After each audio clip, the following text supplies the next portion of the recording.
Elbow fractures in children are amongst the most common fractures we see.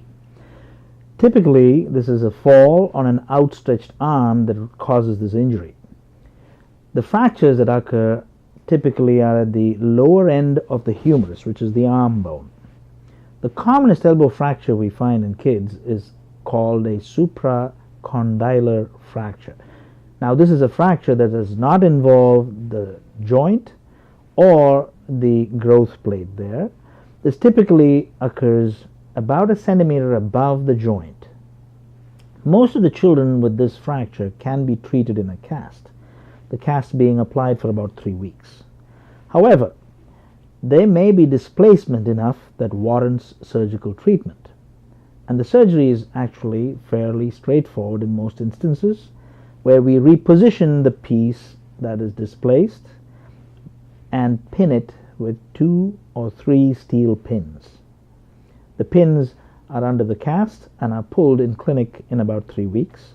Most kids recover quite uneventfully from this without any long-term issues. The next most common fracture is called a lateral condyle fracture, which is a fracture that involves the outer half of the lower end of the humerus. And this fracture, however, in difference to the supracondylar fracture, involves the cartilage of the joint as well as the growth plate of the lower end of the humerus. When this fracture is displaced, this needs to be surgically positioned, and most times one needs to make an incision to make sure that the piece is repositioned anatomically accurately. Once the positioning is done, then we pin it again with 2 or 3 pins, and these pins stay in for about 4 weeks. Now, this fracture, in contrast to the supracondylar fracture, can have some adverse effects. These mainly are related to delayed healing of the fracture, a growth arrest in that region, or sometimes something called avascular necrosis, where the piece loses its blood supply.